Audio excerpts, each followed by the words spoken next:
हरे कृष्णा. श्रीमद भगवद गीता जशी आहे तशी. अध्याय 11. अध्यायाचं नाव आहे विश्वरूप दर्शन योग. 26 आणि 27 हे दोन श्लोक एकत्र आहेत. ते वाचायला सुरू करत आहोत त्याआधी श्रील प्रभुपादांना प्रार्थना करूया. हे श्रील प्रभुपाद, आम्ही भगवद्गीता हा ग्रंथ वाचून समजून घेण्याचा प्रयत्न करीत आहोत. त्यासाठी आम्हाला आशीर्वाद द्या. धन्यवाद प्रभुपाद.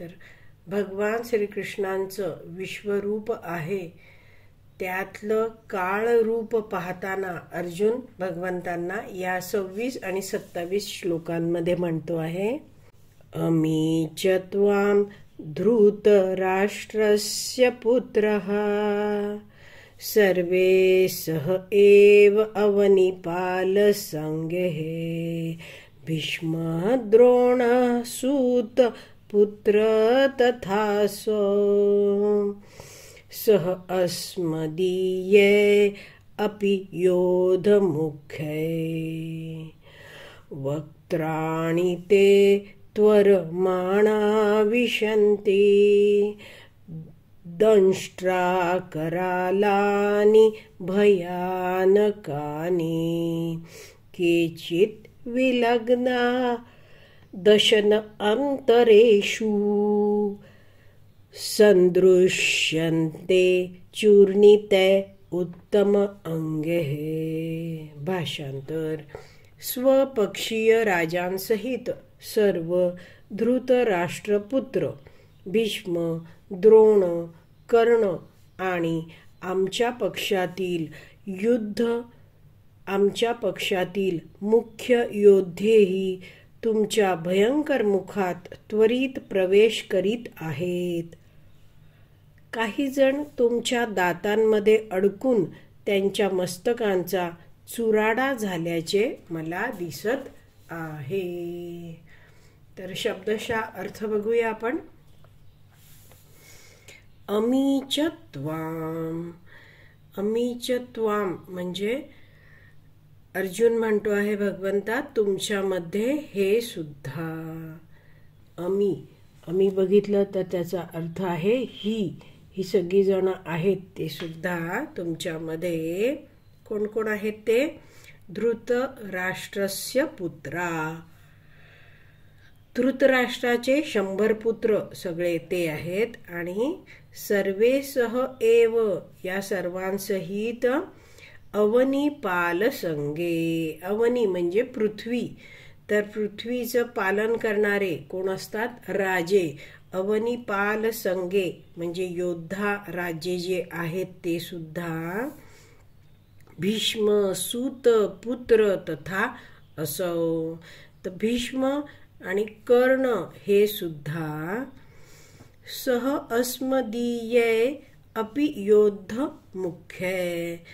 तर अर्जुन म्हणतोय सह अस्मदीये ह्यांच्या सहित अस्मदीये आमच्या बाजूचे सुद्धा. अपि म्हणजे सुद्धा. योध मुख्य योद्धा आहेत ते सुद्धा.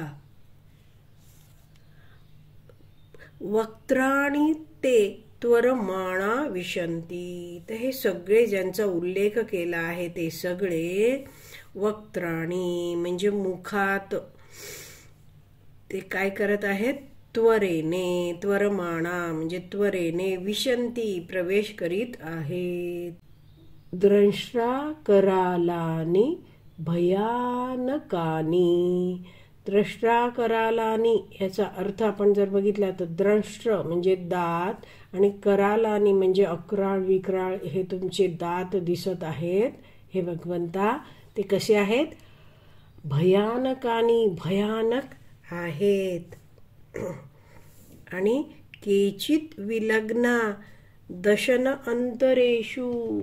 त्या तुमच्या मुखात हे सगळे प्रवेश करताना मला काय दिसत आहे ते अर्जुन स्वतःला काय दिसत आहे ते सांगताना म्हणतोय केचित विलग्ना. त्यांच्यापैकी काही जण आहेत जे योद्धे तुमच्या या अक्राळ विक्राळ मुखामध्ये प्रवेश करत आहेत. त्यातले काही जण केचित विलग्ना अडकलेले दिसत आहेत. कशात अडकलेले आहेत?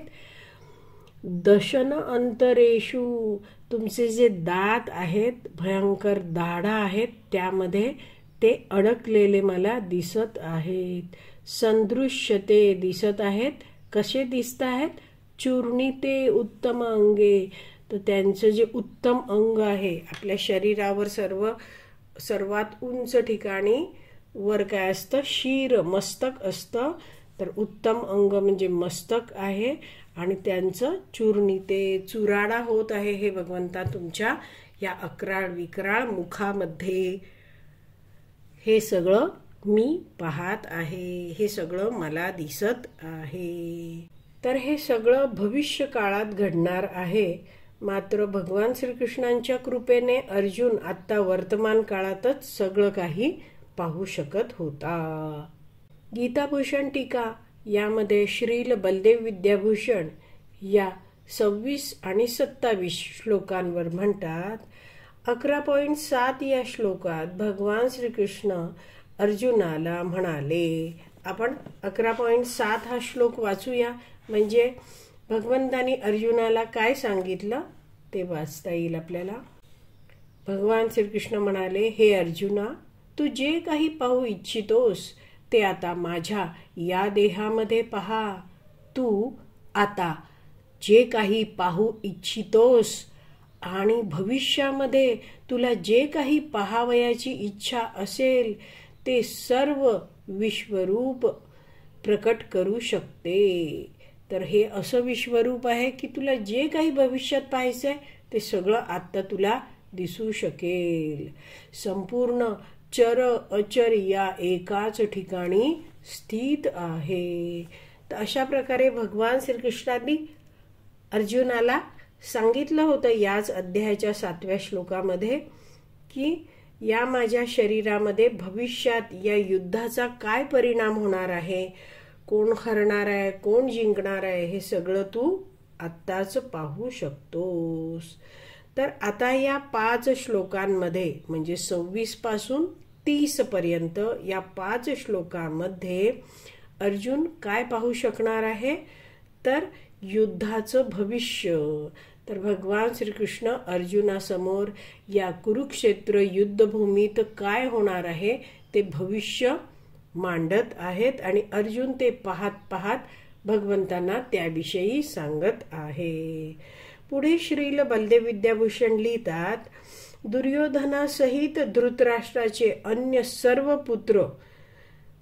तर दुर्योधनासहित म्हणजे काय? एक दुर्योधन मोठा आणि इतर सगळे धृतराष्ट्राचे पुत्र जे कौरव आहेत, एकूण कौरव आहेत 100, ते सगळेजण आणि उपस्थित अनेक राजे जसे शाल्य, जयद्रथ, सूतपुत्र, कर्ण आदी अगदी वेगाने त्या विश्वरूपाच्या भयंकर मुखामध्ये प्रवेश करताना अर्जुनाला दिसत आहेत. आणि त्याचबरोबर इथे भीष्म आणि द्रोण यांचा सुद्धा उल्लेख केला आहे. हे जे भीष्म आणि द्रोण आहेत त्यांच्याबद्दल श्रील बलदेव विद्याभूषण लिहितात की अजिंक्य म्हणून प्रसिद्ध असलेले भीष्म आदी योद्धे सुद्धा त्या विश्वरूपाच्या भयंकर मुखात प्रवेश करीत आहेत हे अर्जुनाने पाहिले. तर आज आपली विराम द्यायची वेळ झाली आहे. आज आपण इथेच विराम देऊया. श्रीमद भगवत गीता की जय. श्रील प्रभुपाद की जय. हरी बोल.